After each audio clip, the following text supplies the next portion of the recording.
यह घटना महाभारत काल की है। महाभारत का युद्ध समाप्त होने के बाद युधिष्ठिर को राजा बनाया गया। युधिष्ठिर ने भव्य यज्ञ का आयोजन किया। इस महान यज्ञ में सभी ऋषिमुनि, राजा महाराजा शामिल हुए। यज्ञ सफलता पूर्वक पूरा हुआ। पांचों पांडव तथा श्री कृष्ण यज्ञ की सफलता की चर्चा कर रहे थे। पांडव इस बात से संतुष्ट थे कि इस राजसूय यज्ञ का फल उन्हें अवश्य मिलेगा। पांडव और श्री कृष्ण की यह बातचीत चल ही रही थी कि एक नेवला राजमहल के भंडार गृह से बाहर निकला और धरती पर लौटने लगा, फिर वापस भंडार गृह में चला गया। यह प्रक्रिया उसने 4-5 बार दोहराई। यह कोई साधारण नेवला नहीं था। इसका आधा शरीर तो सोने की तरह चमक रहा था और आधा शरीर साधारण नेवलों के जैसा था। इस नेवले की विचित्र हरकतें देखकर पांडवों को बड़ा आश्चर्य हुआ। पांडवों के सबसे बड़े भाई धर्मराज युधिष्ठिर पशु पक्षियों की भाषा समझने में प्रवीण थे। वह भंडार गृह में जाकर नेवले से बोले हैं, नेवले यह तुम क्या कर रहे हो?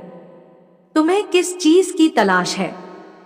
नेवले ने आदर भाव से युधिष्ठिर को प्रणाम किया और बोला, हे राजन, आपने जो महान यज्ञ किया है उससे आपकी कीर्ति 10 दिशाओं में फैल गई है। इस यज्ञ से आपको जिस पुण्य की प्राप्ति होगी उसका कोई अंत नहीं है। मैं तो इस पुण्य के सागर में से पुण्य का एक छोटा सा अंक अपने लिए ढूंढ रहा हूं।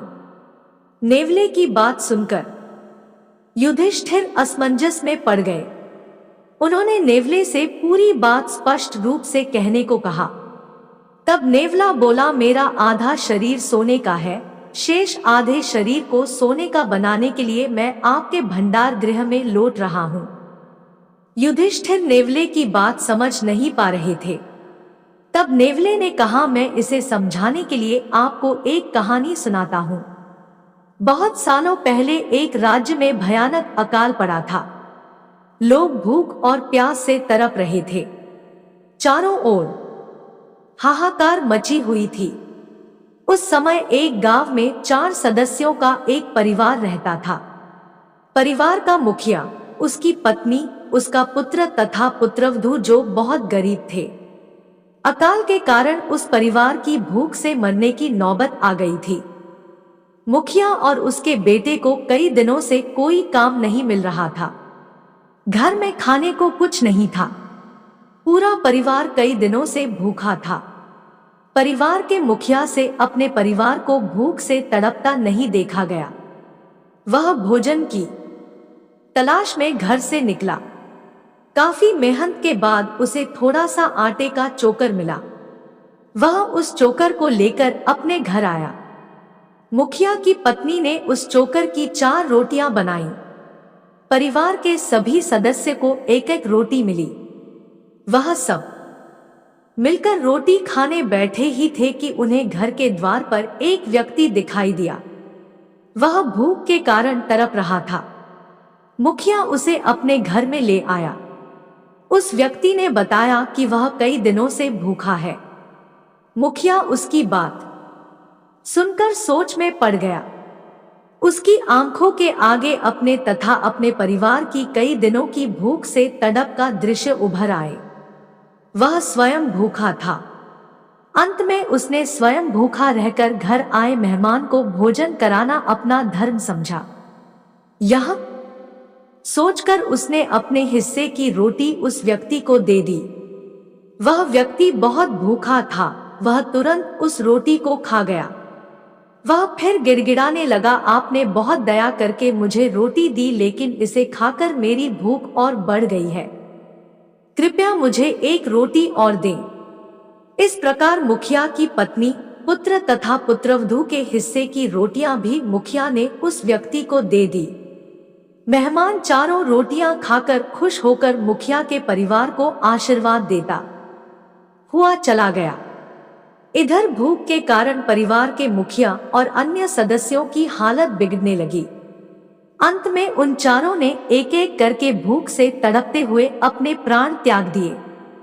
नेवले ने कुछ देर रुककर आगे कहना शुरू किया। उस समय मैं स्वयं भी भूख से तड़प रहा था और भोजन की तलाश में घूमता हुआ उस घर में जा पहुंचा। वहां चारों प्राणी मृत पड़े हुए थे। भोजन ढूंढता हुआ मैं उस घर के चूल्हे तक जा पहुंचा। वहां कुछ नहीं मिला तो थकान के मारे मैं वहीं सो गया। कुछ देर बाद जब मेरी नींद खुली और मैं चलने लगा तो मैं यह देखकर आश्चर्यचकित रह गया कि मेरा आधा शरीर सोने का हो गया था। मैं समझ नहीं पा रहा था कि यह सब कैसे हो गया। मैं एक ऋषि के पास पहुंचा और उन्हें सारी कहानी सुनाकर यह जानने की इच्छा प्रकट की कि मेरे शरीर का आधा भाग सोने का कैसे हो गया। ऋषि अपने ज्ञान के बल पर पूरी घटना जान गए थे। वह बोले, जिस जगह चूल्हे के पास तुम लेटे हुए थे उस स्थान पर चोकर का थोड़ा सा अंश फैला हुआ था। यह वही चोकर था जिससे मुखिया की स्त्री ने अपने परिवार के लिए 4 रोटियां बनाई थी। वह चमत्कारिक चोकर तुम्हारे शरीर के जिस जिस भाग पर लगा वह भाग सोना का हो गया है।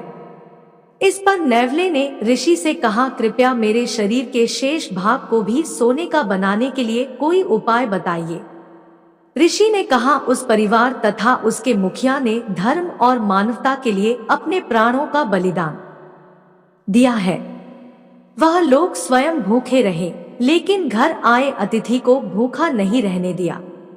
यही कारण है कि उसके बचे हुए अन्न में इतना प्रभाव उत्पन्न हो गया कि उसके स्पर्श से तुम्हारा आधा शरीर सोने का हो गया। भविष्य में यदि कोई व्यक्ति उस परिवार की भांति ही धर्म और पुण्य करेगा तो उसके बचे हुए अन्न के प्रभाव से तुम्हारा शेष शरीर भी सोना का हो जाएगा। यह कहानी सुनाकर नेवले ने धर्मराज युधिष्ठिर को कहा, हे राजन, जब मैंने आपके इस यज्ञ के बारे में सुना तो सोचा कि आपने इस यज्ञ में बहुत धन गरीबों को दान की है और लाखों भूखों व्यक्ति को भोजन कराया है। आपने जो पुण्य कमाया है उसके प्रताप से मेरा शेष आधा शरीर भी सोने का हो जाए। यह सोचकर मैं बार बार आपके भंडार गृह के भीतर जाकर और बाहर आकर धरती पर लौट रहा था कि यज्ञ से बचे अन्न के स्पर्श से मैं पूरी तरह से सोने का शरीर प्राप्त कर लूं। लेकिन मेरा शरीर तो पहले की ही तरह है। इतना कहकर नेवला शांत हो गया।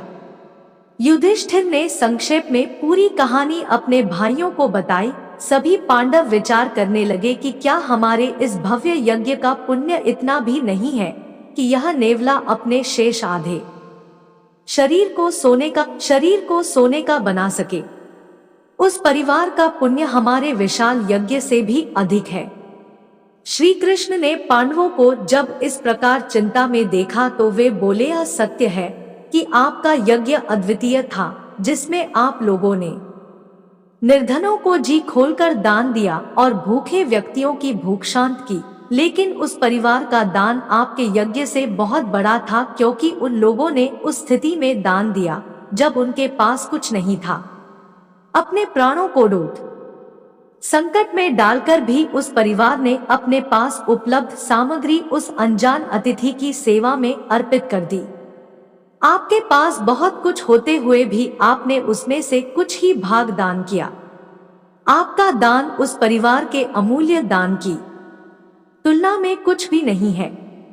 श्री कृष्ण की बात सुनकर सभी उस परिवार के प्रति श्रद्धा से नतमस्तक हो गए। अगर आपको यह कहानी सुनकर अच्छी लगी तो मेरे चैनल को सब्सक्राइब और लाइक कीजिएगा। धन्यवाद।